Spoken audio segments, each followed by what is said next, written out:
Kenapa saya memilih makeup artist Thailand adalah kerana terlalu banyak makeup artist Malaysia yang sangat-sangat hebat dan sentuhan dia orang sangat cantik. Saya minta maaf, itu adalah kealpaan saya. Saya sedar yang itu adalah kelalaian saya dan kesilapan saya di mana Seminggu berumah tangga, macam mana perubahan?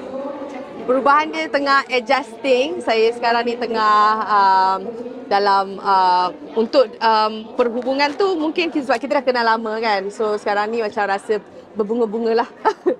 Ada. Tak payahlah cerita lebih-lebih Apa yang paling kenal macam perubahan? Perubahan dia mungkin dari segi saya tengah masih saya cuti seminggu lebih kurang. 17 hari bulan saya terus masuk set. So saya dah start bekerja pada 17 hari bulan. Yang saya tengah nak adjust adalah perubahan saya untuk bawa diri saya sebagai seorang isteri yang bila kita bekerja tu kan. So saya tengah nak digest benda tu. Sempat dah masak tu suami dah sempat dah. Masakan pertama untuk suami. Masakan pertama mi sanggul. Wow. Aduh. Ada racun, sangka beracun. Bukan. Kau Jangan. macam Kau kau. baru tak baik doa bukan. Jana, apa ni, macam mana suami pula, macam mana kehidupan dia? You tengok perubahan dia? Dalam seminggu tak nampaklah perubahan dia kan. Apa yang Ada anda tahu? seminggu kan? Yang baru. Perubahan dia tak ada apa yang berubah sebab kita baru balik daripada honeymoon dekat Kuala Lumpur. So yang baik-baik je lah kan, masa honeymoon dia belum masuk lagi, waktu-waktu berperang belum lagi. Kenapa Zara pilih kenapa Zara pilih Kuala Lumpur sebagai tempat ni? Sebab Kuala Lumpur yang paling dekat dengan Langkawi. So daripada Langkawi tu terus ke Kuala Lumpur. Itu je yang termampu setakat sekarang ni sebab kekangan masa, sebab 17 terus syuting. Dan kalau ikutkan, kalau cuti panjang mungkin saya akan pergi tempat lain yang lebih jauh lah. So akan ada next honeymoon lah. Itu kira pre-honeymoon. Okay, kita terus lagi. Jana, apa ni, makeup menjadi bualan macam 10,000 viral. Okey.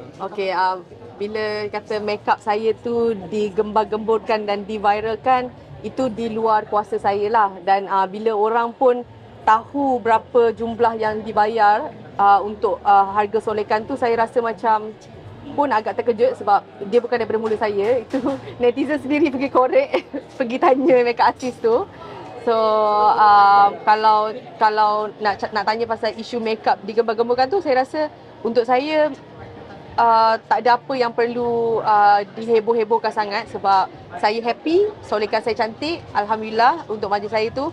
Bukan sebab kalau nak kata taraf makeup artist Malaysia dengan makeup artist Thailand, perbandingan tu pun untuk saya tak ada isu tu sebab saya rasa kenapa saya memilih makeup artist Thailand adalah kerana terlalu banyak makeup artist Malaysia yang sangat-sangat hebat dan sentuhan dia orang sangat cantik.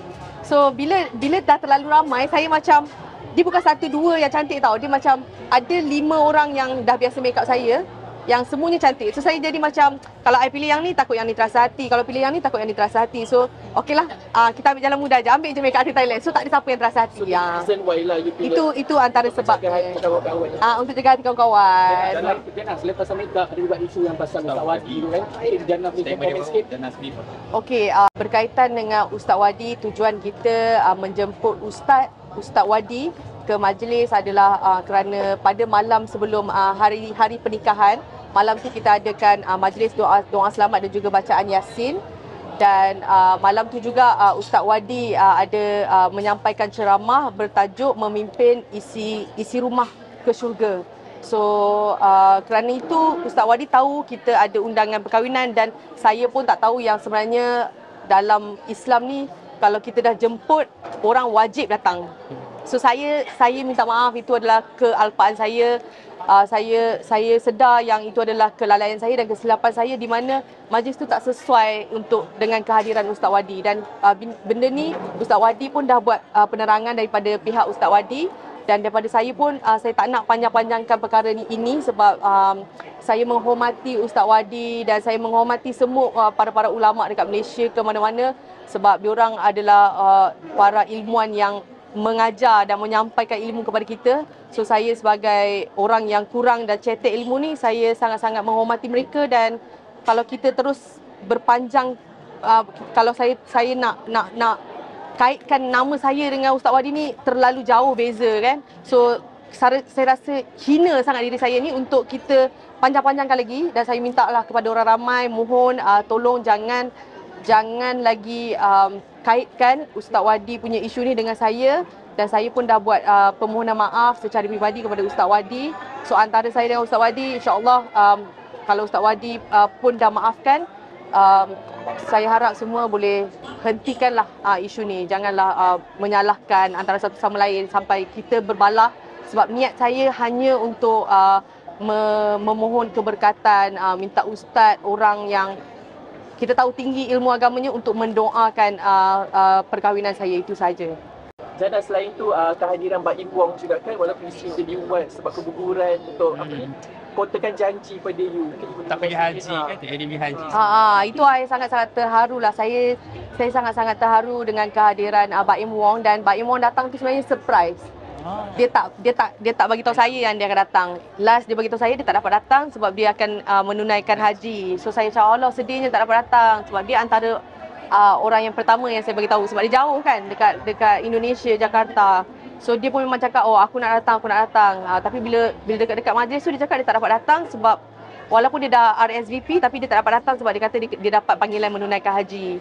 So tiba-tiba dia datang tu saya macam sampai ada staff saya yang jaga RSVP pun cakap, Mbak Im cakap dia datang ni kan, sebab untuk dia orang, bila dia orang nak macam check lagi sekali datang ke tak datang tu, dia cakap dia datang. So dia cakap lah, tapi dia cakap dia pergi haji, takkan dia tak datang kan. So I masa tu I still rasa dia tak akan datang. So, bila dia datang tu kan, dia sampai kat KL pukul 11 malam, sebelah malam sebelum I nikah tu, 11 malam dia call, dia cakap, Jana, kenapa kau tak beritahu aku Langkawi tu bukan dekat KL? Dia sampai 11 malam. 11 malam nikah tu. Dia sampai 11 malam kat KL daripada Jakarta. Dia cakap, aku tak tahu Langkawi tu dekat jauh. Aku ingat Langkawi tu dekat KL. So itulah padah dia nak surprise kita, dia sendiri yang tersurprise. Apa juga dia macam sampai dia macam sanggup nak kotakan janji tu? Agak rapat lah saya dengan Mbak Im. Mbak Im antara orang yang mungkin saya tak hebah-hebahkan dekat social media, tapi kalau saya dalam keadaan yang tertekan dan sebagainya, Mbak Im adalah antara orang yang selalu telefon saya dan menasihati saya sebagai seorang kawan, sebagai seorang abang lah. Jangan sangka dalam majlis ni akan tutup kontroversi ni tak, walaupun nak tutup secara cerita tapi tetap. Itulah, Jana Nik dan kontroversi tak dapat dipisahkan. So saya sehabis baiklah. Ini pun dalam orang kata majlis yang sangat kecil, sangat limited pun boleh juga orang kata tak terkawal kan, video-video yang boleh menyebabkan orang berkata-kata perkara-perkara yang tak baik. So kita rasa sebenarnya untuk saya sebenarnya rasa sangat-sangat happy. Kalau tanya saya, sejujurnya saya sangat-sangat happy dengan majlis saya sangat happy dengan pilihan yang saya buat. Saya rasa segalanya berjalan dengan lancar, atur cara tak ada yang lambat, makeup cantik, alhamdulillah, baju cantik. So tak ada benda yang saya nak komplain. Makanan sedap. So untuk saya rasa sangat sempurna. So kontroversi sikit-sikit tu biasalah bila dah jadi seorang public figure, artis kan. Kita pilih untuk berada dalam industri, untuk berada di bawah spotlight. So apa saja yang orang komen, orang kritik, mahupun waimah dia positif ataupun negatif, kita terimalah dengan hati yang terbuka. Kenapa Jana? Sebab tu dia dapat ucapan tu menitis air mata apabila melihat you cakap kedua ibu dan bapa disatukan kat majlis tu. Oh, itu memang momen yang sangat sedih lah. Saya selalu cakap yang every time hari raya saya tak ada rasa perasaan raya tu langsung, sebab saya tak pernah. Last saya tengok ibu dengan ayah saya bersama adalah masa saya umur 9 tahun. Itu adalah raya yang terakhir saya tengok diorang bersama. So bila bayangkan 9 tahun, sekarang saya dah 28 tahun. So almost 20 tahun baru saya tengok kedua-dua keluarga disatukan. So itu adalah satu momen yang saya rasa very personal for me lah. Sebab tu saya sedih. Sekarang apa kalau saya nak cerita, saya masih lagi rasa sedih. Dan you akan ingat momen tu sampai bila? Saya akan ingat momen tu sampai bila-bila, dan pilihan yang saya buat untuk mengadakan majlis secara tutup hanya dihadiri oleh kedua belah keluarga, saya rasa sangat-sangat adalah keputusan yang sangat tepat. Sebab saya dapat betul-betul luangkan masa dengan setiap orang yang hadir. Jana, kenapa you pilih untuk menikah di Langkawi? Sebenarnya kalau ikutkan Bali lah. Kalau ikutkan Bali. Sebenarnya kalau boleh nak lagi jauh kan. Sebab saya rasa bila pernikahan ni saya nak majlis, itu adalah tema yang saya nak, which is destination wedding. Saya nak tempat yang cantik kan. Kalau kita buat dekat Dewan ni, untuk saya boleh buat majlis apa pun, dia cantik juga, tapi mungkin vibe dia lain. Saya nak macam tu, dan memang saya pun macam orang kata memperjudikan nasib sendirilah. Kita tak tahu whether dia hujan ke, ribut ke, kan, panas ke. Tapi itulah look yang saya nak, dan alhamdulillah saya dapat apa yang saya nak. Sebab benda ni sekali seumur hidup, so biarlah kita buat benda yang kita betul-betul nak. So itu apa yang saya nak.